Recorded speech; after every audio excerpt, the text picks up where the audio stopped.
Arc 5, Stars that Engrave History. Chapter 79, The Sage's Watchtower. Anastasia, the Sage Shala. When Anastasia mentioned that name, a stir spread throughout the meeting place. Whilst everyone exchanged glances with each other, and put on expressions like they couldn't believe what they'd heard, only Subaru was left behind from this situation. Subaru patted Emilia's shoulder beside him whilst he put on a troubled expression and said, "Subaru, is this Sage Shala someone famous?" "Emilia, Subaru, you didn't read the story of the witch when you studied the alphabet? I thought that nursery tale was in the book that you were reading a lot." "Subaru, the nursery tale's witch. Ah, in that picture book. Now that you mention it, I thought that the witch's story was listed as well for sure." That which was pointed out by Emilia brought up old memories of a year ago in him. Though he had been buried by the memories of those hectic days, a year ago, he'd studied the alphabet in a picture book for children that was during the time when he just started to help out at the Roswell mansion. It was a collection of classics that compiled the popular nursery tales in this world. Amongst them, there had been an illustrated one about the Witch of Envy for sure. However, in that tale, Subaru, in all honesty, its contents weren't that detailed, so I didn't fully understand everything.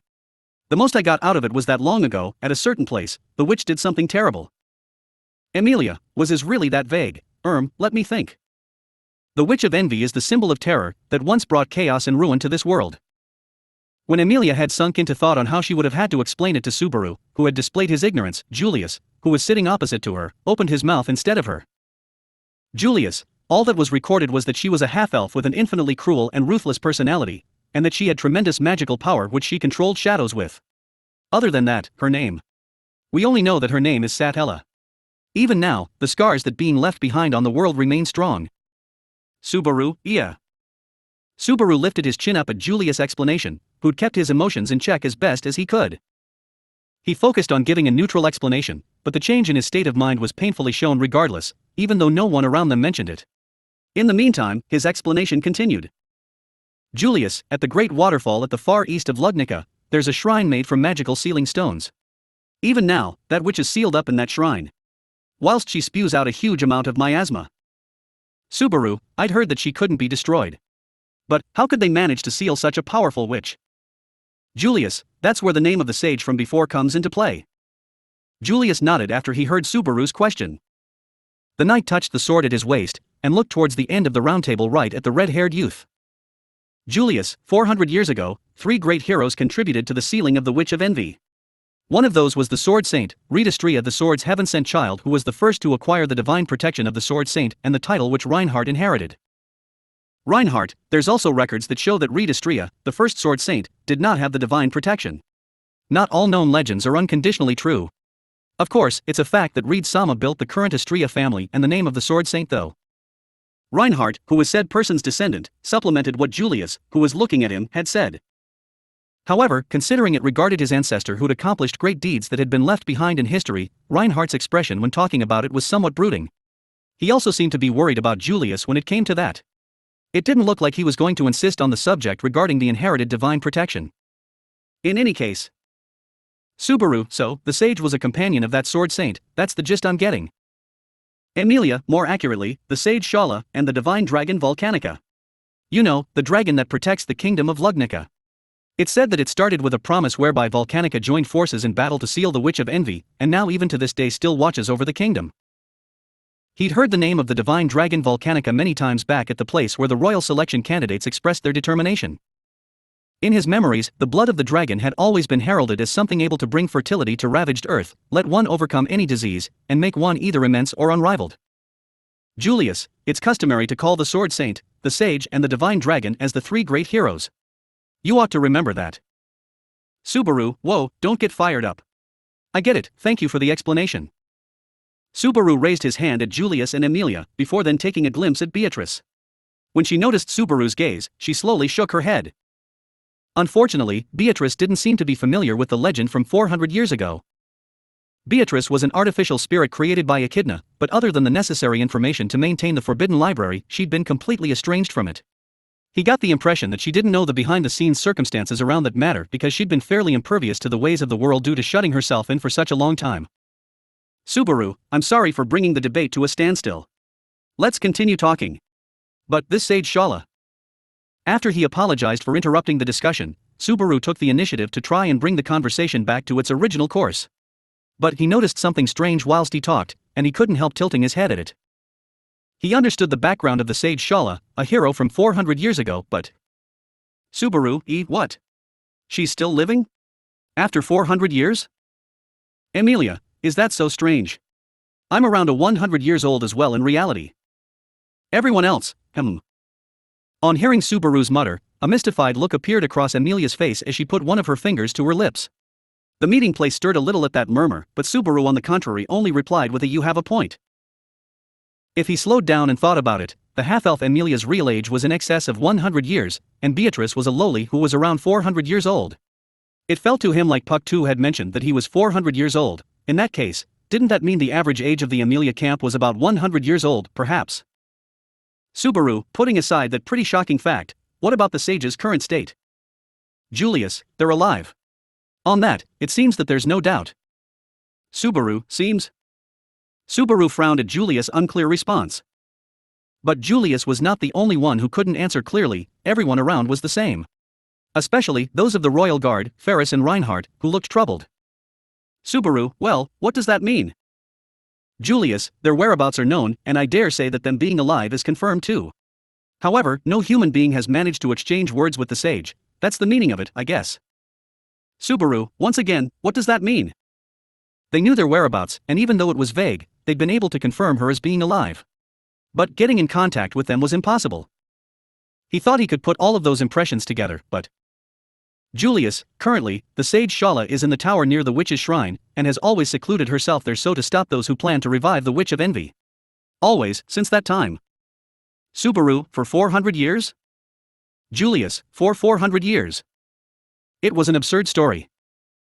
Beatrice, who had kept herself secluded in the Forbidden Library for 400 years was already quite a case, but that sage Shala, or whatever, was also quite a stubborn individual.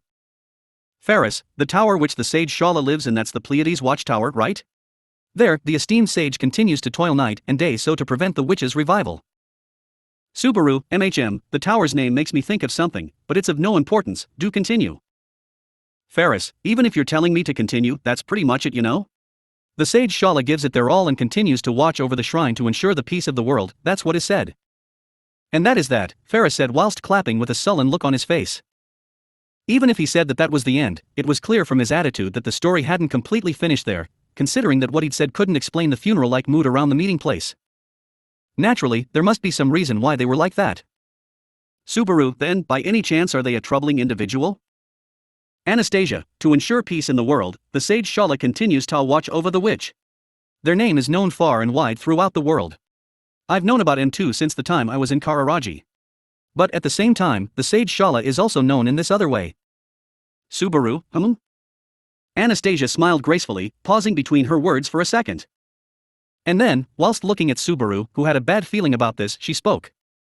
Anastasia, the sage Shala is someone with extreme trust issues who can't trust a single soul. No matter what the purpose of those approaching the watchtower and the shrine may be, she massacres all of them, or so I hear. They were like that according to Anastasia's explanation. The sage Shala built the Pleiades watchtower and continued to watch over the witch's shrine. So far there had been many people who had tried to get in contact with the sage, but all their plans failed, and they gave up. That was because of the interference of no other but the sage Shala themselves. Anastasia, the great waterfall in the far east of Lugnica. It seems that the witch's shrine and the watchtower are near there, but the sage doesn't know which of the two people to approach, wouldn't ya think? Therefore, the sage killed indiscriminately regardless of whether it was a wretched witch cultist who was trying to find the witch's shrine, or a person who was trying to get in friendly contact with the sage of the watchtower. The subjects, good or evil, their likes and dislikes, their righteousness or malintent all didn't matter, since that was the best way forward. As a result, there weren't any reports or records left behind of anyone being able to get in contact with the sage Shala in all of these 400 years. Ferris, but, since the situation where they attack anyone approaching has been going on and on, we can just be sure that the sage Shala is still in the watchtower even now. Subaru, they sure are a damn annoying sage. Ferris, it's not like that. In fact, there are many witch cultists who try to get near to the shrine, more than you can imagine, Subaru-kyun. The sage Sen deals with every single one of them, they're just steadfastly keeping by their goal of preventing the revival of the Witch of Envy. Even though he had stated his positive opinion, Ferris' expression didn't clear up. All the royal guard members had the same unrestful look on their face. For that to have happened, there may have been an experience where the sage had dished out a painful lesson to the extent of the royal guard. On the other hand, Subaru nodded at Ferris' sugar-coated opinion. Certainly, if you looked at it from the do whatever it takes to achieve the goal point of view, it would be incredibly annoying, but if you took into account the evil nature of a witch cultist, it was a natural precaution. Rather, it was because there was someone who continued to keep guard over the Witch of Envy, that it was conceivable to even think that this world had some sort of security system in effect against the Witch of Envy. Priscilla, fleeting is the night, mine self cares not about the true colors of the hermit who lives in trepidation insofar as time permits them to. What's important is the fact that they are borrowing mine limited time. Mine self will return post-haste to the inn if you continue with this useless prattle. I have to get Schult to massage my feet. Schult, why yes ma'am. Priscilla-sama has worked hard and is greatly fatigued. I appreciate that with all my heart. Having been embraced and buried in her huge breasts, Schult had replied with a red face. Priscilla, who'd stroked the boy with the smile of a villainess on her face, hadn't found much worth in this conference in the first place. It was something of a miracle that she'd come all the way here without throwing a tantrum. Felt, even though I'm not on that princess's side, I also agree that we gotta get back on topic soon. Tell us about the sage. Felt demanded that they cut back to the main topic, a look of impatience adorning her face. Agreeing with that state of affairs, Subaru turned to look back at Anastasia. Subaru, though we've kept interrupting you over and over, what did you say is up with this reclusive sage? Anastasia, so, the story finally goes back to the start. Anastasia clapped her hands. And then, she looked over at the faces of everyone sat at the round table whilst still gently touching her fox scarf. Anastasia, like everyone knows, the sage Shala helped with the sealing of the Witch of Envy with their unparalleled wisdom and magical power. As well as a wide range of insight that said they see through the world with, and knowledge that said they know everything about this world. If both of those are true without exaggeration, then don't you think they should know some way to do something about what the witch cult left behind as well? Subaru, but isn't what you're saying just wishful thinking really? Anastasia, does that mean you're against it Natsuki-kun? Even though it seemed like she'd returned his question with another one, an answer for Anastasia's one was difficult. Trying to rely on it if he simply just looked at their title of sage was the honest recourse. In respect to that, Subaru didn't think it was even a bad idea. If they were someone who'd accomplished achievements that went as far as remaining in legend, then maybe they really did know a way to counteract the witch factors of sin. But a different anxiety had taken a hold of Subaru. The name of the sage Shala, and the Pleiades Watchtower where they lived. Those two keywords didn't allow him to obediently accept her proposal. Because Shala and Pleiades were both words which Subaru was familiar with. Subaru. According to Subaru's modern knowledge, Shala was the name corresponding to the second brightest star of Scorpio. The Pleiades from the Pleiades Watchtower was far more explicit, in that it was the name of the star cluster known as the Pleiades Cluster. Its name in Japanese was Subaru. Of course, he didn't think it was anything that denoted Natsuki Subaru, but the name of the celestial bodies which he knew about cropping up in this world was enough for his alert levels to rise to the max. The witch cults in Archbishops Betelgeuse, Regulus, Sirius, Capella, Alfred, Bat and Catos. Currently, all of the Sin archbishops whose names had come to light bore the names of stars from Subaru's world in their names. It was impossible to not hold preconceived notions towards the sage Shala and the Pleiades Watchtower.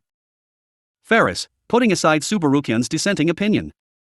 Ferris cut into the conversation in place of Subaru, who'd remained taciturn without coming up with a successful objection. He placed his finger on his cheek, and whilst he assumed his normal attitude with the exception of a stern look in his eyes, he said, Ferris, the view itself of visiting the sage Shala may be good, but isn't it an issue on how we will do it? Is there any way? Even when no one has managed to reach the watchtower. Felt, the reason no one has is cause the sage is too strong, that's the story, right? Felt raised a question at Ferris' tantalizing words, whilst she crossed her legs on top of her chair. She gave a fleeting look in Reinhardt's direction. I see, if it just meant simply not being a match for the sage's powers, then. Felt, we could manage it if it's Reinhardt, right? He has no other use except being strong, but when it comes to just that, he's in so on. Reinhardt, it's unusual that Felt-sama gives me praise, thank you very much. Felt, this is what I meant. Felt sullenly tched at Reinhardt's response. However, immediately after that, Reinhardt lowered his eyebrows as if he were troubled. Like that, he spoke out with a but, prefacing it apologetically. Reinhardt, unfortunately, I couldn't reach the watchtower. I lacked the strength. Felt, this guy lacking strength, isn't that a little alarming? Julius, he doesn't mean a lack of combat power, Felt-sama. There's no area in this world that Reinhardt's true strength wouldn't reach, I'd say. But the Pleiades Watchtower is a different problem to such impediments. Ferris, so you know the details. Though, if you were a royal guard, that's natural, I guess. Ferris's face turned to one of discomfort on hearing Julius follow up Reinhardt's words.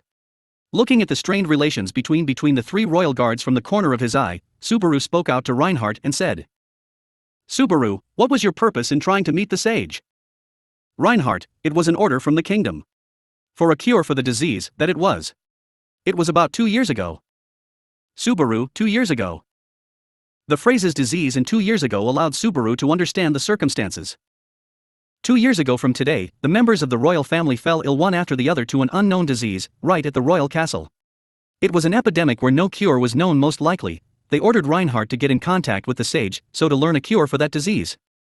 But he didn't accomplish it, that explained the gloomy faces of the three royal guards. Reinhardt, the Watchtower and the shrine, they're at the great waterfall at the eastern edge of Lugnica surrounded by the Augria sand dunes. The Watchtower can be seen in the distance from the entrance of the sand dunes. So you shouldn't lose sight of that place, but... Subaru, but? Reinhardt, there are many strange phenomenons that occur frequently in the sand dunes, so that you can't get closer to the Watchtower. One theory says that it's due to the miasma that's seeping out from the shrine. Reinhardt, on top of that, the Augria sand dunes have turned into a haunt for witch beasts who are drawn in by the miasma. In that land full of miasma, the ferocity and strength of the witch beasts is off the charts. Even in that sense, going there in the first place is considered to be suicidal. Subaru, so it's a wayward desert with a haunt for witch beasts. For sure it's hell. In addition to the troublesomeness of the sage themselves, there was a desert which not even Reinhardt could cross, and a metric ton of witch beasts which roamed the desert. Regarding this, the factors for abandoning the ploy were too many. It was understandable that getting in touch with the sage hadn't been achieved even once over the period of 400 years. Anastasia, yes, but what if there was a way to cross that hell? Everyone raised their faces up at her sudden words just as a gloomy atmosphere had begun to enshroud them. Anastasia smiled in satisfaction on account of having butted in at precisely the right moment. Then she nodded so that everyone could see. Anastasia, there is, that's why I even bothered to mention the sage's name. Ferris, Anastasia-sama from Kararaji, you know a means to reach the sage who's been in seclusion for 400 years at this time? What sort of means is it? Anastasia, you ruin your pretty face. I'm going to explain it to you even without that bristly face. Carelessly turning aside Ferris, who'd gotten himself worked up, Anastasia removed her scarf from her neck. And then, she unrolled her scarf on top of the round table and lifted the head part. Anastasia, I mentioned her before the defensive battle, my artificial spirit, Echidna. This little N knows a way to the Pleiades Watchtower. That's why we can go and meet the sage of the Watchtower. Subaru. Subaru's breath caught on hearing Anastasia's declaration. The artificial spirit Echidna, that being that disguised itself as a fox scarf, was the key to reaching the sage. I'm receiving so much attention, huh? You're making me blush. Saying that, the fox spirit lifted her neck. Subaru didn't know how much he could trust her, just like the witch which she'd borrowed her name from. Chapter 80, Leaving Behind Ripples on the Water's Surface. So, let's start, shall we? Amelia let her beautiful, crystal-clear voice echo throughout the room as she tensed her face slightly. She spoke to everyone in the room with her bell-like voice, or perhaps she'd said it to persuade herself. Either way, she raised both of her slender arms. Amelia. Closing her eyes, Amelia started to concentrate her mana to both of her raised hands. Great magical power swirling around, and the utmost concentration to handle it with precision. If she lacked either of those, she'd be unable to achieve her goal. This was an endeavor which only she could do. Amelia. Countless gazes poured down on Amelia, who met her great sorcery head-on with a serious expression on her face. The women and children were huddled together, watching over her actions with bated breath. Some were holding each other's hands, while others had closed their eyes as if in prayer or wishing. They shared only hope and anxiety as they trembled. Subaru, it must be tough on them. And, at the tail end of the same room, Subaru was silently observing Amelia, who was being showered in many complex emotions. The area they were in was a part of the underground facilities in the city of Pristella. Originally, it had been a cellar that had stored emergency provisions. Its current almost empty state was ideal for their intended purpose. There wasn't anything placed in the stone cellar, and its spaciousness seemed to emphasize its bleakness and chilliness. But it ought to be suitable for their current purpose, precisely because it was that kind of place. Subaru, though, I wouldn't say that's a good thing. Beatrice, quit muttering sentimentalities, I suppose. It wouldn't be good if someone heard you, and you'll also end up messing up Amelia's concentration. In fact. Standing beside Subaru, who'd let that mutter accidentally slip out, Beatrice gave him her advice. The girl, who held Subaru's left hand with one hand and played with her drill curls with her other, stared at the white ritual that was being held in front of her eyes. Her pale blue eyes seemed like they were holding back pain in some respect to Subaru. Subaru, since it's Amelia, it will be okay. Don't worry about it so much.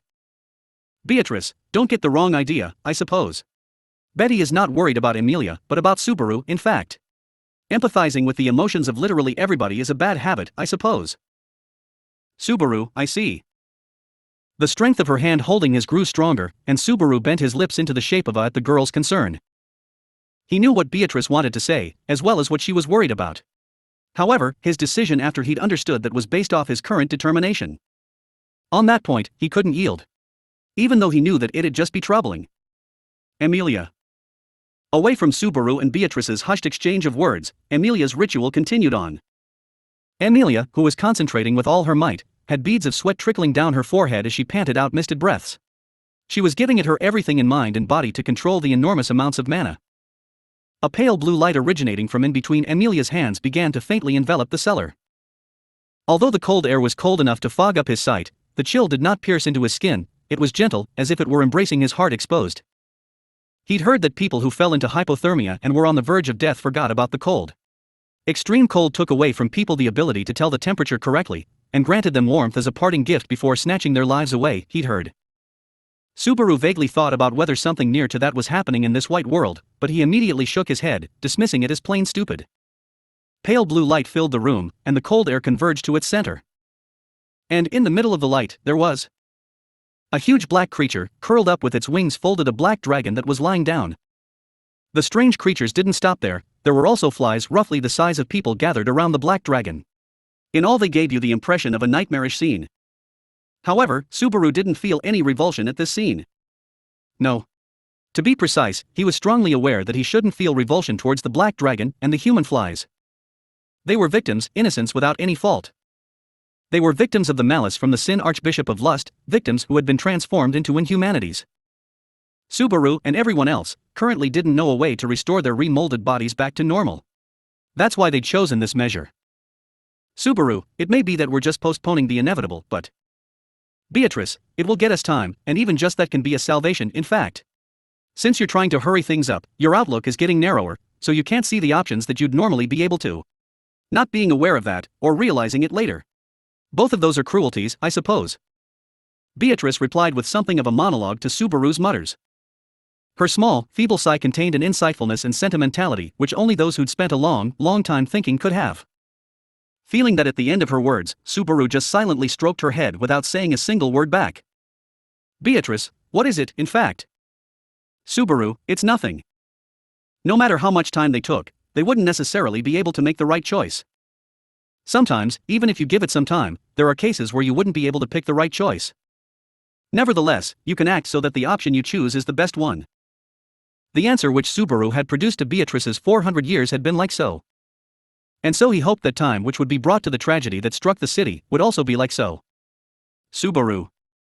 The climax of the cold air that filled the cellar overlapped with Subaru's strong emotions, and finally a sound like the air cracking, or so he thought, resounded throughout. Amelia, it ended up going safely. Amelia turned around whilst breathing out misted breaths. She quickly bowed her head at that place, a little out of breath. Behind her, with their whole bodies covered in white crystals, were the lives of all of the souls who had been encased inside of ice. Subaru, TCH. The members of their family were weeping, and their significant others were sobbing in tears. Their sorrowful wails came out before any thanks, and they cruelly echoed throughout the cellar. For a very long time, their wails continued to echo throughout, as if their sorrow had no end to being separated until goodness knows when from their loved ones. For now, it seems like Amelia-sama's proposal turned out well. Would I be okay to feel relieved by that? Having been informed about the conference at the meeting place, as well as Amelia's subsequent work to freeze the mutation victims, Otto nodded, looking relieved. They were somewhere away from the shelters, in a private room at a hospital, where he'd been carried to. His condition on top of his bed still hadn't changed, with both of his legs painfully wrapped in bandages. Even so, at least he'd managed to leave from the field hospital's treatment, and it was possible to say that his cramping legs looked like they'd improved quite a bit. In fact, Otto's position was as one of the valorous people who'd contributed to the city's defense, so it would have been nice if he'd gotten higher quality medical treatment. However, Otto hadn't told them that, so Subaru opted not to say anything, since he'd probably been considering those around him. Subaru, hospitality that is presumed without saying anything. That's the true meaning of wabi-sabi.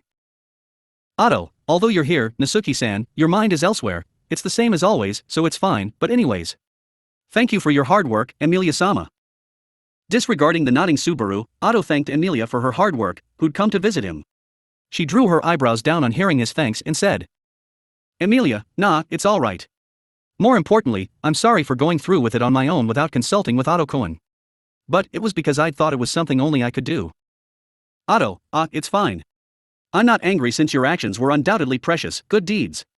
Besides, they were very valuable actions even in a calculating sense. Emilia, calculating. Otto, it probably would have been better if you understood what I meant, but if you don't, even if you don't. No, how can I put it? Regarding that, honestly, it's really difficult for me to decide which would be better. Subaru, don't think about it, feel it. That is E.M.T. Emilia wasn't quite aware of the result of her own actions. With some magic words, Subaru serenely brushed Otto aside, who lay perplexed at Emilia's attitude. He then continued by saying more importantly, Subaru, your legs, they seem like they won't be usable for a while, right? Otto, with Pristella's current state, it'll be difficult to treat them more than this, won't it? The number of healing arts users in the city isn't enough to take care of all of the injured. I think it may be better to move to a hospital in another city, but it seems that Kiritaka-san sent out as many messengers as he could to the neighboring cities and requested for healing arts users. That's why quietly waiting here for a healing arts user from one of those places to come by would perhaps be more prudent than going back to the mansion. Laughing weakly with a thaha, Otto would be forced to withdraw from the front lines for a while. Wounds as severe as Otto's couldn't be so easily cured without a mage who could use healing magic fairly proficient. They had to be at Ferris level or Beatrice's when she was in the Forbidden Library. Subaru, Ferris is constantly attending to Crush, and our healing special attack corps leader is going around Pristella, the reason being is that family of course. Emilia, those three, the mother and two siblings, right?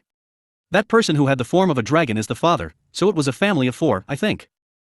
Their special attack corps leader wasn't here right now, no, he shouldn't refer to him like that, Garfield is what he meant. Currently, he was going around the city which was short of working hands, and working as hard as he could on the repair work. By nature, Garfield was a kind, well-put-together young man. Even if he'd felt nothing for the city, if there were people in need, he'd end up helping them without hesitation. But, even so, his commitment to Pristella was second to none. And Subaru could more or less imagine the reason why. Subaru, that he didn't tell us must mean that there are various complex circumstances, I guess. Emilia, yeah, that's gotta be it. Indeed, changing the subject, but don't you think that Garfield and that family resemble each other a bit?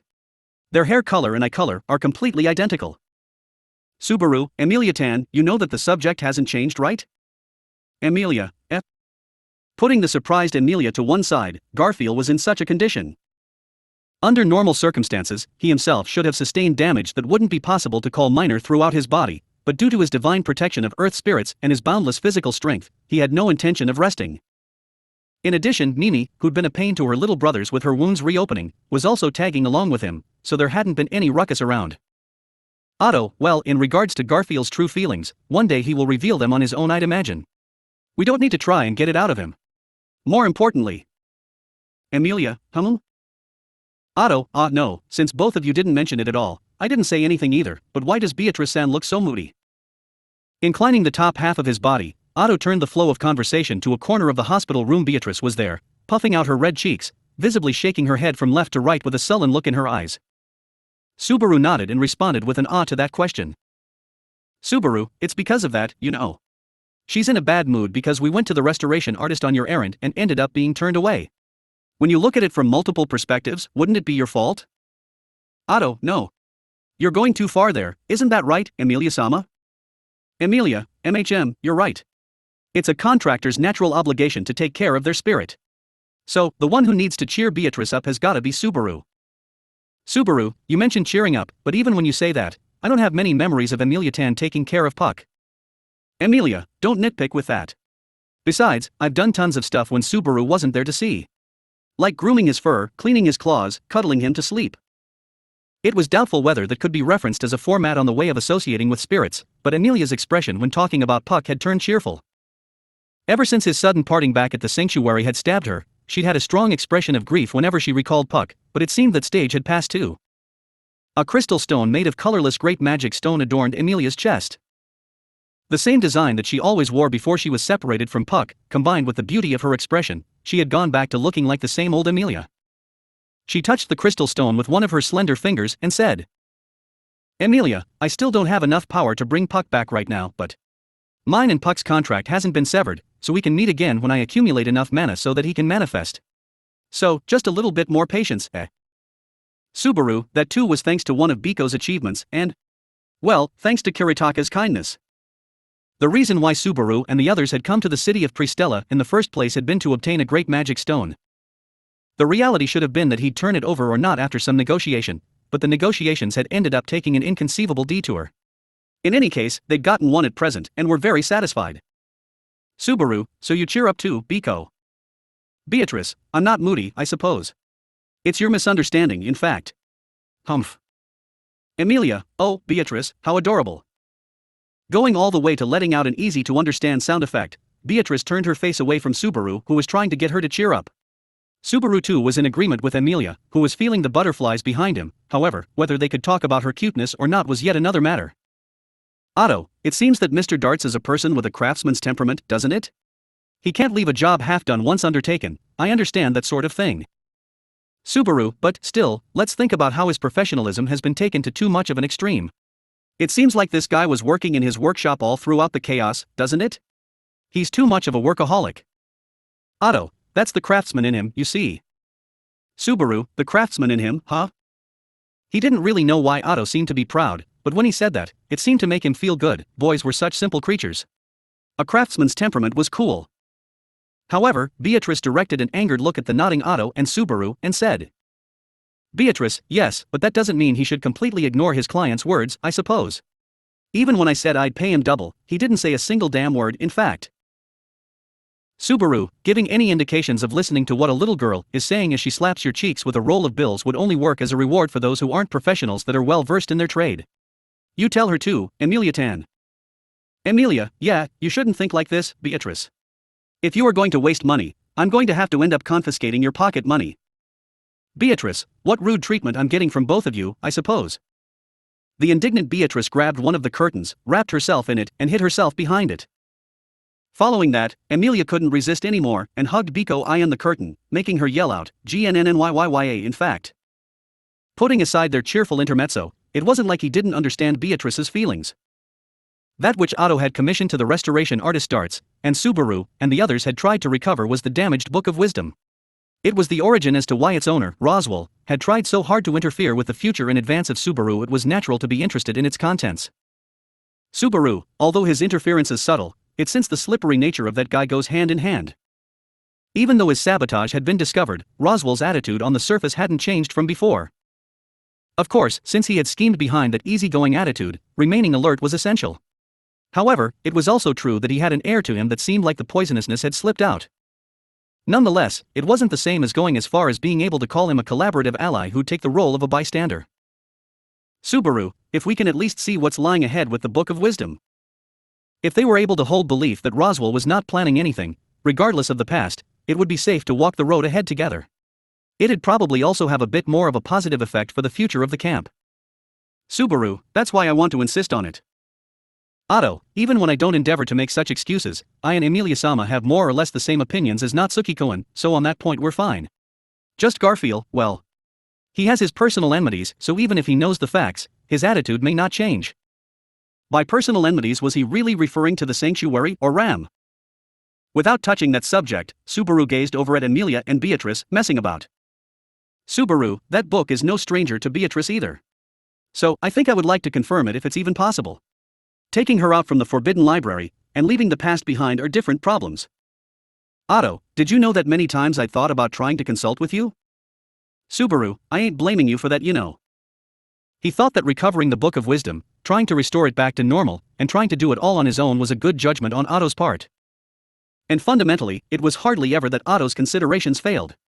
He was fully aware that he was not a person who acted in self-interest. Subaru, you really ain't suited to be a merchant. Otto, could you leave me alone? More importantly, what about Mr. Darts? Subaru, it may be my greatest job yet, he said. You can defer the fee, so I would like you to let me work on this properly until the end, he said. It was worrying that the deadline hadn't expired, but that guy was a craftsman, so he couldn't possibly say it was impossible.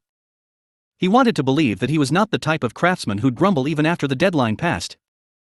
Otto, so in the end, I'll also have to collect the Book of Wisdom. I feel like me staying behind in Pristella has already been decided, don't you? Subaru, Garfield also plans to stay for a while for the repair work and the city defense. Them having been driven away is settled, but what if that's a feint for them attacking again? Since they never quit, those shits. They look like the sort of guys that'd make the same mischief over and over. It seemed like Subaru wasn't the only one who'd recognized that everyone who was involved hadn't let their guard down either. It was also possible that their aims were to force unnecessary feelings of tension so to torment them. Subaru, even if I bring that up, nothing more can be done about it. Otto, in any case, I think we need to wait and see how things go. As soon as my legs are in a better state, I will go around to check up on various things.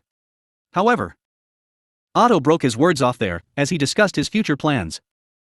He strenuously lifted the upper part of his body up from the bed, and looked up at Subaru, who'd closed one of his eyes. And, as he struck his temple with one of his fingers, he said, Otto, I shall say this clearly, I'm against this. Subaru, well, I thought you'd say that. Subaru gave a wry smile at Otto's declaration. That he would say that and be against it, was an attitude which Subaru had predicted. After all, Otto Suwon had evaluated Natsuki Subaru correctly. Subaru himself was more aware than anyone of his own helplessness, but there weren't many who clearly understood his shortcomings. At best, it was Beatrice and Otto. Perhaps Patrash a bit. And although now wasn't the time for him, Ferris mayhaps too. Therefore, he had anticipated that Beatrice and Otto, from their camp, would have been against it. He believed if Patrash could speak, then she'd have probably been similarly against it. However, Subaru, if you know me that much, then you should know my answer. Otto, in truth, Beatrice San's moodiness isn't only because of Mr. Darts, right? Subaru, Wheel, I'm not so sure. As you might expect, even I don't understand what's in the depths of Biko's heart. When Subaru feigned his innocence with a shrug of his shoulders, Otto's face turned into one of exasperation. Of course, when it came to him and his sharp hearing, he shouldn't be lacking in knowledge of legends/rumors. He must know all too well the riskiness of Subaru's choice. Adding on to what he'd said, Subaru prefaced what he was going to say to Otto with an I'm sorry. Subaru, I will go to see that sage or whatever they are, with that white fox guide for a little while. He smiled as he said that. Come in. When he knocked on the door as a courtesy, just in case, a calm voice replied to him from the inside. It was a familiar voice, but one that lacked in spirit. Subaru felt excessively annoyed at it. It's you, Subaru? Subaru, is it bad that it's me? It's strange, now when I see your face, I feel terribly relieved. Subaru bleared. He walked into the room, wrapping up the reproachful words that he'd exchanged at the start with that action. Even while he showed that attitude, there was consideration in the way Subaru closed the door behind him. Closing the door without making a sound was the minimum amount of courtesy for those who slept inside. If they would wake up because of the noise, it'd be so much better. Subaru, if so, would you give me a round of applause or something? That'd be a priceless scene. Gluttony, who was let to be at large, would get more and more pissed off. Humph. Giving a relaxed smile, Subaru inclined his head without meeting his eyes. Then he looked around the room and narrowed his eyes at the row of beds. A simple bed and a thin blanket, that was all the charity given to the people who slept there. And Subaru knew that more than that wasn't even necessary. The people who slept here were forgotten from memory, cut loose from daily life, and only remained left behind as imperfect beings that just weren't dead. Subaru, Julius. I'm not one to say it, but you shouldn't spend so much time here. Julius. Subaru, even if you keep looking at them, you can't remember that which you can't remember. That applies to both a beloved little sister, as well as someone who is truly like your other half. Subaru called out to the young man Julius, without using any words of comfort. He was sitting at a corner of the bed rows, at one of the bedsides located the furthest away. He lifted his face up, him still full of sorrow which he couldn't conceal from his handsome features. Julius, knowing that in my head and knowing that with my heart are completely different things. I don't mean to be conceited, but so far I'd never thought of myself as an emotionally driven, big-headed person. Me not realizing that until this happened is a lack in my self-awareness. Subaru. Whilst he spoke, Julius looked down at the bed right next to him. Naturally, one of the victims of appetite who'd lost their name was sleeping there as well, and their consciousness and memories had been completely cut away from the world. That's why Julius Euchelius didn't remember this person, the slender-faced young man with long purple hair who was his own little brother, Joshua Euchelius. Julius, Joshua, He can call his little brother's name because Subaru had told him his name and the relation he had to him. The victims of the authority of gluttony. When it had been reported that many unidentifiable, comatose people had been found, Subaru had been convinced that they had suffered the same damage as REM. And he himself may have not forgotten those forgotten. Relying only on that slim hope, he'd gone to the hospital room and discovered the sleeping Joshua. Julius, it's strange. Although there's enough in common to be able to conclude he is definitely a blood relative after listening to your story, within me there's not a single memory of my little brother. Julius closed his eyes without showing any emotion on his face. Joshua was the only he knew from those who were found amongst the victims of gluttony.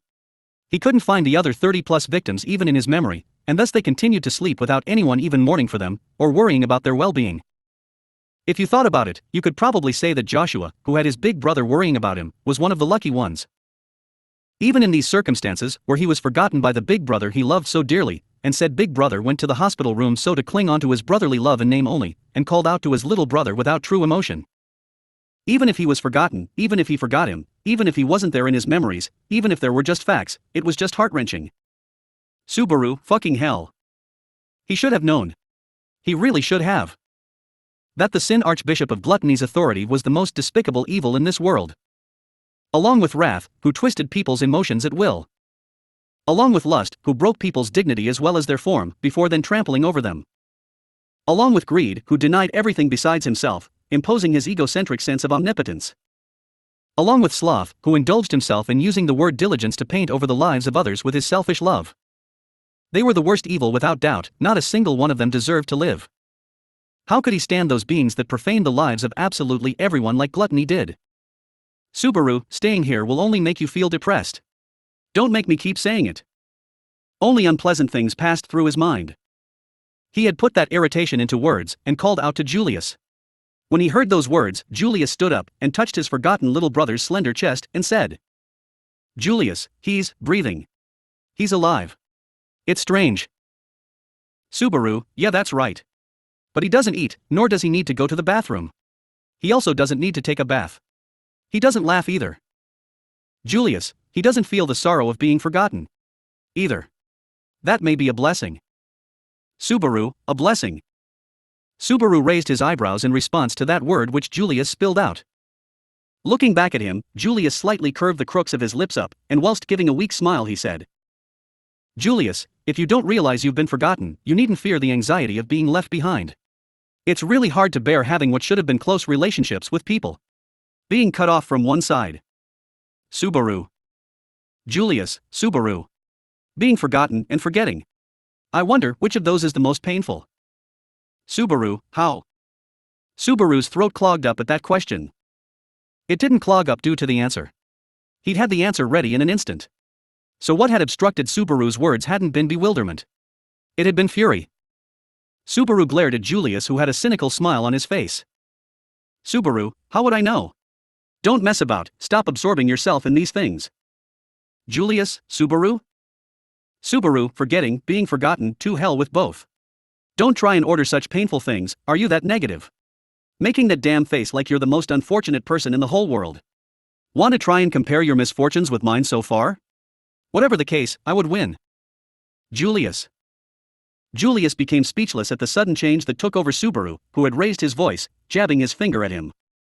Opening his eyes wide in surprise, he couldn't say anything to Subaru, who'd suddenly become enraged. And as he looked Julius keeping his silence, Subaru lowered his finger and shrugged his shoulders. Subaru, don't make such a despairing face. I know you're suffering, and I know that you were forgotten and you have nowhere left to go. But, I'm sorry, but I won't let you show your weak side. Julius. Subaru, have you forgotten, Julius? No, do not forget, Julius. Subaru glared at Julius whilst he bit his lips in frustration. He placed his hand on his chest, and once again made a declaration like the ones he'd done. Subaru, my eyes know your strength. My shame knows it. Even if everyone has forgotten. Julius. He couldn't breathe, the feeling of his blood going up to his head didn't vanish. Really, how long had it been since he'd gotten this pissed off? Since Regulus. He was astonished that not even half a day had passed since then. How much had this turmoil in Pristella burdened his heart and lungs? Julius, ha, ha ha. Subaru, ha. Julius, ha ha. No, you truly are a one-of-a-kind man. I've realized that once more. Getting rid of the startled face he'd had up until now, Julius suddenly bent over in laughter. Giving in to the urge to laugh, Julius continued to laugh before the disgruntled Subaru. And when the urge gradually settled, Julius let out a long sigh. Julius, I see, you're right. It doesn't mean that absolutely everything was left behind, right? Subaru, rather than saying being left behind, I'd say you're in front by around 3 horse lengths. Julius, is 3 horse lengths enough? Subaru, I'm gonna fucking beat your ass. If it's me and Biko as a team, it'll be completely different for you. He flipped him his middle finger and spat at Julius, who was starting to get back to his usual manner. Julius gracefully dodged his spit and gave him a bow, whilst saying I see. Julius, then, I will try to have faith in those big words. Subaru, do so. As much as you can too, do great deeds, so that you surprise everyone when their memories come back. This time at that smuggish attitude, Subaru raised his thumb up and then turned it down in provocation. Faced with that coarse gesture, the finest knight that only Subaru knew, smiled gracefully. Julius, so, first of all, more so than anyone else, I will try to strive to surprise you. You who remembers me. Saying that, he fortified his intent of accompanying him to the Pleiades watchtower that awaited them. Chapter 81, Those Who Fill the Vessel of Greed. A series of witch cult riots arose in Pristella, the Watergate city. The scars of the battle remained throughout the city, along with the tragedy that struck its inhabitants. There were numerous functions of the city that had yet to be fully restored to compensate for the loss of personnel. Those problems still remained, yet the situation was settling down and beginning to move towards the next story. For Natsuki Subaru too, the many problems of the city ached his heart. Nevertheless, as he observed the city after the withdrawal of the witch cult, he felt that he could presume that perhaps he'd been able to contribute a little to that conclusion. Subaru, although there are still many unresolved problems. The scars that were left by the Sin archbishops, especially amongst those left by lust and gluttony, were enormous. The inhabitants who'd had their bodies mutated by the authority of lust. Their bodies had been placed in a temporary state of death by Amelia, and were awaiting the moment to awaken in a shelter deep within the city. And most of the people who had been attacked by the appetite of gluttony even now found themselves in an endless sleep, and even their bonds with those who would expect their awakening from the bottom of their heart had been snatched away. Amelia's expression, who had proposed a way of postponing the solution to the problem of the transformed citizens, was painful. Julius's anguish, who had lost his place and had suffered with how things were, was beyond imaginable. And there was no need to mention the wounds in the hearts of the city's people who were the ones most affected. Everybody had been hurt. It was Subaru's duty to do everything he could to heal those wounds. And Subaru, there are still problems I have to take care of. To solve the final unsolved problem, Subaru nodded. Only this was what Subaru had to do. Subaru, Julius will go with us. Anastasia, I see, then I can feel more calm as well. After he'd finished with his various discussions, Subaru returned to the conference room and was welcomed by Anastasia. Anastasia was the only one left at the round table in the conference room. The discussion on the main topics had been held there several hours ago. Some of them had already returned to the inn and others were preparing to leave Pristella. Even without that, it had been a tiring day. There was no need to rest on the hard round table and spend your time in the darkness of the empty shelter. Subaru, what? And yet, she had stayed here, waiting for someone to arrive. It wasn't that he had been sure of it. But Subaru too had vaguely thought that she would have been here. After all, right now she shouldn't have felt comfortable anywhere.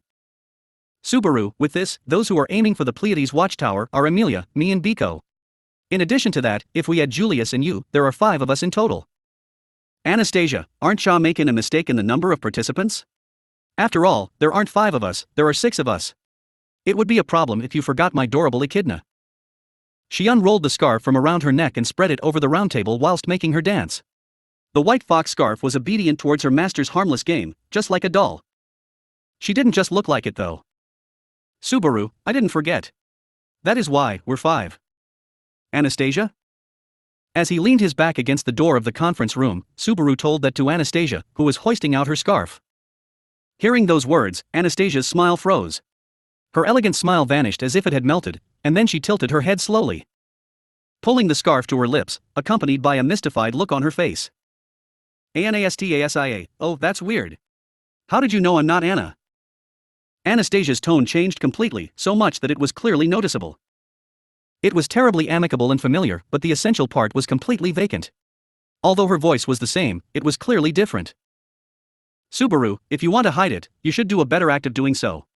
Surely, as far as I know, Anastasia is the most rational and realistic of the candidates, but She doesn't have an attitude as lacking in humanity as you do, nor is her way of speaking like that. Echidna, I've been observing Anna for some time, so I should have been able to imitate her, but it didn't go as well as I had thought. You are the second one to notice. Subaru the second? Echidna, Alcuin also noticed.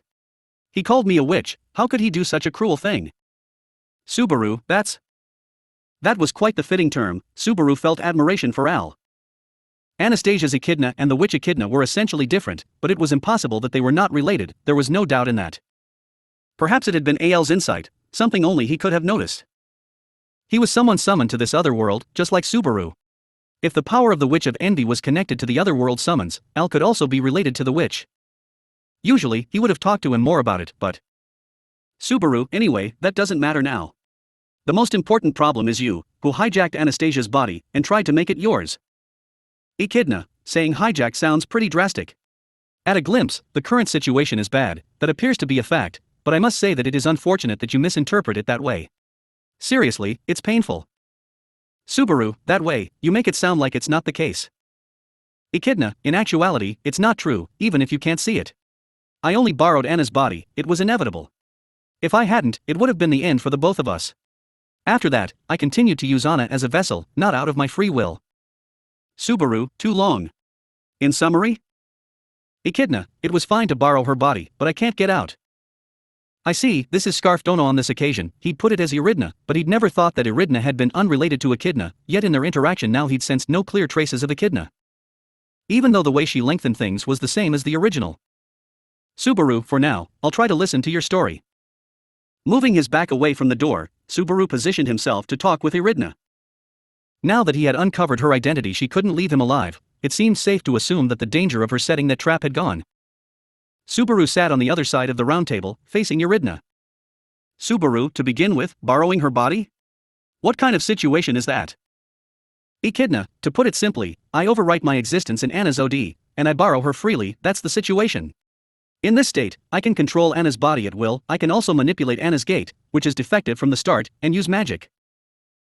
Subaru, what do you mean it is defective from the start? Echidna, you're quite curious, aren't you? I understand the greed of wanting to know something, so I won't blame you, but wanting to know so much about another girl and another spirit, won't it make your Amelia-sama and your Beatrice jealous? Subaru, I don't need your concern, even if they get jealous, they'd be cute anyways, so that's fine. Stop stretching things out and tell me. When Subaru tried to slam the round table with his fingers in displeasure, Eridna shrugged.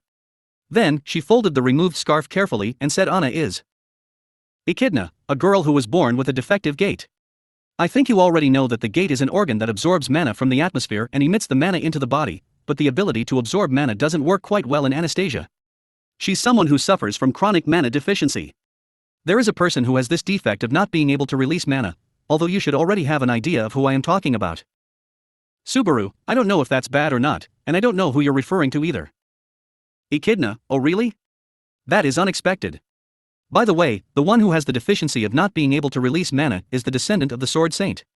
Although in his case, the amount he absorbs is unusual, and it adds to his physical ability apparently, so there is no real harm. Subaru, Reinhardt? Subaru raised his eyebrows in surprise at the words of Eridna. But on second thought, he also felt that Reinhardt had said something like that somewhere before. Reinhardt couldn't use magic, only in that aspect was he inferior. But instead the power of his gate to absorb was strong, I see. So that was the reason why it was bad for him to approach spirits, including Beatrice. Subaru, well, even without magic, it's not that he doesn't have ways of attacking from a long distance. To begin with, in his case it wouldn't be surprising if he defeated his opponents with the pressure of his sword, so it doesn't seem like a disadvantage at all. But, let's talk about Anastasia. Echidna, I'm not trying to pretend, but it's my habit to want to talk about what I know. So, the conversation. Right, it was about Anna's constitution. When it comes to Anna's gate, its function to draw in is underdeveloped and doesn't work well. Therefore, she can only use magic by absorbing the mana that was initially in her body. If she's exhausted, she would have to use her OD, which is the source of life. I can't let her commit such madness, can I? That's why Anna can't use magic. Subaru, but that you can use magic after borrowing her body makes no sense. The fact that the mana that originally was in her body was scarce doesn't change. Or is it that you can use the minute amounts of mana? Echidna. Subaru, don't be quiet, answer. Echidna, I couldn't save her life in the first place without cutting down her life, I had no choice. However, the discussion between Anna and me on this matter is over. Someone like you, who has nothing to do with it, has no right to say anything about it. You wouldn't want me to say anything about your contract with Beatrice either, would you? She'd hit the mark. Subaru and Beatrice's relationship, along with their contract, belonged only to them. He didn't want others to intervene in that, and even if they did, he would reject them. If Anastasia and Iridna claimed the same condition, Subaru couldn't say anything. That was an absolute connection between the contractor and the spirit that must not be disturbed by others. Echidna, on this occasion, I borrowed her body out of Anna's own will. It was an emergency after all. You know that a Sin Archbishop came to the city hall, right? To drive her away, it was necessary for Alcuin and me to use all our strength. It was necessary to make a decision under pressure. Subaru, and what's that about you not being able to get out? Echidna, yes, there's the current problem. At Subaru's words of concern, Iridna clapped her hands and smiled. Although her appearance was that of Anastasia's, her smile clearly showed that her contents were different. What a strange thing, Subaru thought, but he immediately put that sentiment behind. At last, their talk was about to cover the main question. In front of Subaru, Iridna touched Anastasia's thin chest. Echidna, this is not the first time I've borrowed Anna's body this way. It hasn't been many times though.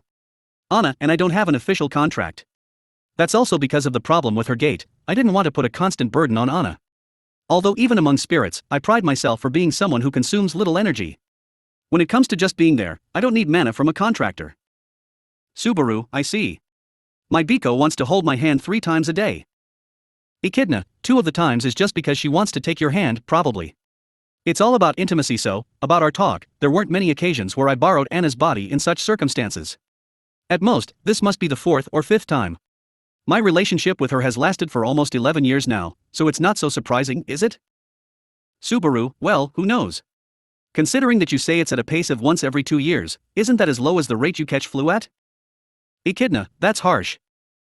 Iridna let out some stifled laughter. Her laughter was the same as that of the witch Subaru knew. In that moment, he'd become scared that Anastasia's figure seemed like a double of Echidna's. Echidna's existence left a weight inside Subaru that wouldn't disappear. If possible, he never wanted to see her again because of Beatrice. In addition to that, it would hurt Julius a lot to know that the real Anastasia had disappeared. He also wanted to avoid that. Subaru, then, what happened, Echidna-san, who's as annoying as a flu? Echidna, I don't know what that flu is you're referring to, but in any case, I don't have much experience. So, without any precedent, I don't know why this happened either. I can't separate my consciousness from Anna's body. As a result, Anna is sleeping deep within her OD. Iridna spoke as she touched her chest, as if the OD were inside her, and then she looked at her scarf lying limp on the round table. As long as Scarf Dona's consciousness was inside of Anastasia, her scarf should truly just be a fox pelt, but... Echidna, I was able to do pretty well as a puppeteer in the conference room, wasn't it? Subaru, there were many people who were deceived by the impact of your appearance. Though, there were also several people besides me who thought it was strange. Or so he thought. Perhaps only Subaru, who was familiar with artificial spirits, had felt that strange sensation. Subaru, even if you didn't notice it in that place, people who are deeply related to her will immediately realize that you're not Anastasia. Echidna, and yet, only people with a superficial relationship like you and Alcuin could tell. Doesn't that mean that my imitation of Anna went well? Subaru, right now, Ricardo and the kittens are busy with their own problems. Julius too. Echidna. At those words, Scarf Dona narrowed her eyes. In response to her reaction, Subaru made a suspicious face, but Scarf Dona sighed immediately. Echidna, after all, Julius is Anna's knight? From the flow of the conversation in the conference room, I thought it was most likely, but the authority of gluttony is terrifying. It could even steal my memories, and I am supposed to be an existence that's outside the norm. Subaru, you. What do you want to do with Anastasia? Echidna, ? Subaru, on the question of whether or not you intended to hijack Anastasia's body, honestly, even if we talk on this, nothing can be done about it, so I won't hound you. I will say it clearly, even if you say it's not like that, I have no basis to believe you, but... That she could not return Anastasia's body was unacceptable. For the finest knight, it meant losing one of his hopes. The spiritual death of a candidate he did not want to use that in the battle for the royal selection. Subaru, I won't give up on bringing that person back to normal, Echidna. Echidna, you can rest assured. I am not so arrogant to think that I can take over Anna's body and live in her place. Faced with the enraged Subaru who moved forward with determination, Scarf Dona said that with pessimism. With a sad expression, she embraced Anastasia's small, thin body. Echidna, I like Anna. The more than 10 years I spent by her side without a contract weren't mere observation cravings. I don't know if these are the right feelings, but I have feelings similar to that of a guardian or family, I'm aware of that. If possible, I want her to be well, and more than anything, to be happy. Subaru. Scarf Dona spoke fluently and indifferently as always, but in her appearance, as she spoke and touched Anastasia's delicate body in which she now found herself, there seemed to be affection. Just as Puck felt love and affection for Amelia and Beatrice for Subaru, Scarf Dona Maybe felt the same for Anastasia. If so, Subaru, so that's your real reason for wanting to meet the sage. Echidna, that's very perceptive of you. I don't care about the people that had their names eaten by gluttony. I just want to know a way to return this body back to Anna. That's why for that I will make use of you all as well. Subaru, is there even a guarantee that the sage knows a way for that? Echidna, there's no guarantee. But when it comes to the sage which is said to see everything and know everything, there's a chance. I'll wager on the chance that they can is the most likely, that is all. No words of immediate rebuttal came out from Subaru to Scarf Dona's words, full of ironclad determination. Without a doubt, it was a terribly egocentric, selfish conclusion she came to. However, Scarf Dona was acting to attain her goal in her own Scarf Dona-like way. Thus, what Subaru needed to confirm was: Subaru, do you really know a way of reaching the sage in the Pleiades Watchtower? Echidna, of course. Subaru, you ought had a character description saying I have no memories of the past. Why does someone like you know a way to get to the Watchtower that no one else knows? It makes no sense. Echidna, I know only what I know. It's bothersome that you ask me for a basis for that, but it's like so. If you want to adorn those words, then it's because getting there is fate, I guess. Subaru, fate? Fate decided by whom? Echidna, my creator, perhaps. Scarf Dona's reply was lofty, but as far as Subaru was concerned, it was the worst kind of reply. If the creator she spoke of was Echidna, then the one who'd scorched the way to the Watchtower into the spirit's memories could only have been Echidna.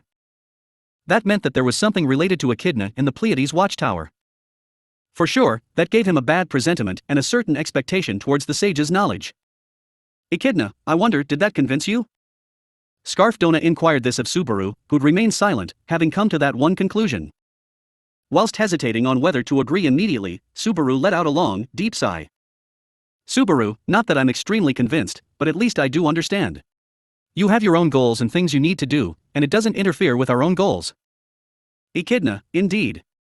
We both have things we want to ask to the sage. That's why we will cooperate in getting down to them. There's nothing strange about that. Subaru, stop it. You became sketchy as soon as you said that. Echidna, that's rather harsh. It seemed like he'd go crazy if he kept talking with Scarf Dona with Anastasia's form for any longer. In any case, they'd end up having plenty of time to keep each other company whilst they headed off to the Pleiades Watchtower. The Ogria Sand Dunes, where the Watchtower was, were at eastern end of the world map. It was a long journey. Subaru, I'm slowly getting used to you, so give me a bit more time. Echidna, it's aight, even if you don like this. Really though, Natsuki-kun is too cold around such cute girls. You've hurt my feelings. Geez. Wrapping the scarf around her neck, Scarf Dona mimicked Anastasia's behavior. Indeed, it was a performance well done, but... Subaru, your intonation of I is wrong. Also, your Kansai dialect is too smooth. Compared with the people that I know from Kararaji, it lacks authenticity. Echidna, authenticity? It was an extremely small difference. Scarf Dona rightfully croaked out those words to confirm what Subaru had told her, and eventually let out a sigh as if she'd given up. From Subaru's side, there was nothing he needed to confirm to Scarf Dona. And, concerning returning Anastasia's body back to her, that would depend on the sage of the Pleiades Watchtower's attitude. However, Subaru, don't tell Julius. Or any of the others about the fact that you're borrowing Anastasia's body. Echidna, I don't mind, but Natsuki-kun's request is unexpected. Subaru, I don't want to cause an unnecessary uproar in this situation that is already enough of a mess. Also, if they find out it was really you and not Anastasia that proposed this idea, Ricardo, and some of the others, may oppose it immediately. It'll be a bother for me too if we can't go to the Watchtower. Albeit the selfishness of it. There was a chance that Ricardo, Mimi and the others would be anxious about Anastasia's body and stop her. In that case, they may be forced to give up their journey to the Watchtower, even if it was an excellent solution to their problems. That would be a problem for Subaru and his group as well, as they wanted to save the victims of the authorities. Subaru, it would be great if the victims of gluttony, lust, and of course, the issue with you and Anastasia could be solved by the sage. If all goes well, then Ricardo and the others wouldn't be able to complain afterwards. No, even if they do complain, I won't listen to them. Echidna, like Hoshin's saying, the account books are balanced in the end. Subaru, I agree with Hoshin-san on that. As expected of Hoshin, who may have come from the same place as he did, saying fine things. Subaru, well then. On that note, their discussion was over for now. In the worst case, if Scarf Dona had intended to exploit Anastasia's body, there would have been the chance that last battle in Pristella would have unfolded here. That it didn't happen made him relieved. It was for that reason alone that question came at the time which Subaru had let his guard down. Echidna, by the way, not Suki-kun. Subaru, Subaru turned around just as he'd put his hand on the door to try and leave the conference room. Still leaning on the roundtable chair, Scarf Dona cutely tilted her head like Anastasia would toward Subaru. Echidna, there's someone else, isn't there? Someone else, who you want to ask the sage about a way of getting them back. Subaru. Echidna, one way or another, in Pristella there are people with similar symptoms, right? It's best to take a roundabout one person along who exhibits those symptoms so to inquire on how to get them back to normal. With his hand still on the doorknob, Subaru's breathing froze. Scarf Dona, in the end, continued to look on indifferently at Subaru, whose expression had stiffened, his eyes wide open. Echidna, what would ya like ta do? This depends entirely on ya, not Suki-kun. Subaru, Echidna, in any case, we're stoppin' by the Margrave Mather's mansion, right?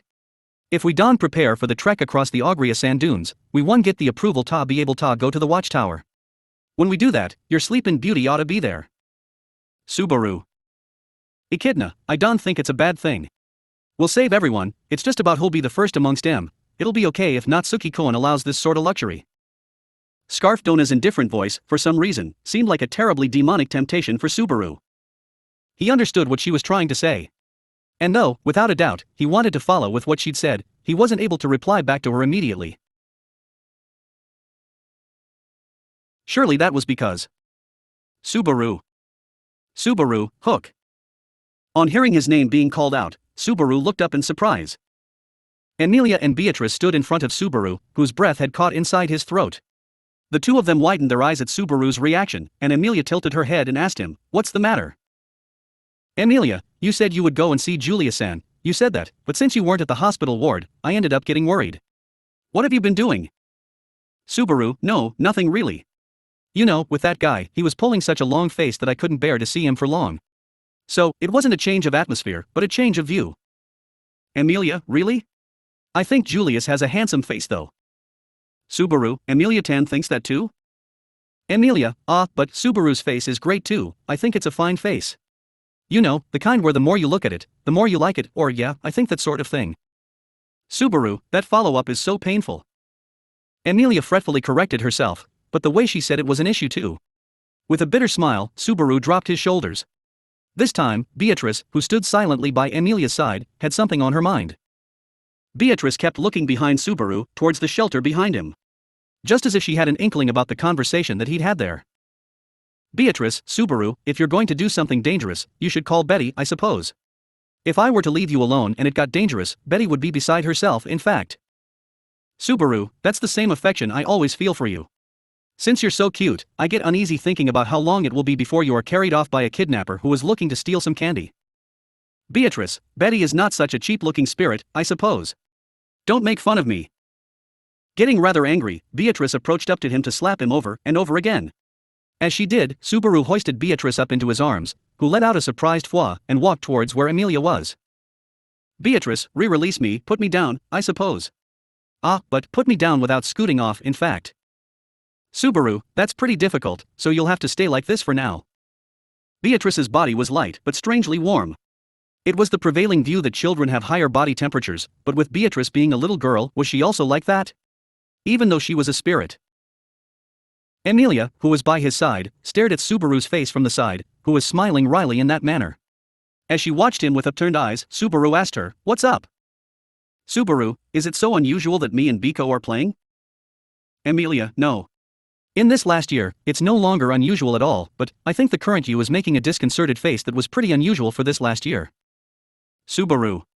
Is that so? Although I can't say that everything is muy bien, most of the problems have been resolved, and for me now, my facial muscles have relaxed well enough, or so I think. Amelia, if you say so, I'll believe you, but... Emilia cast her long eyelashed eyes down at Subaru, who was molding his cheeks into shape as if they were like rubber. Then, she slowly continued her words that she'd cut off. Emilia, when you decide what to do, absolutely let me know. And if you don't find the answer no matter what, make sure to consult with me, okay?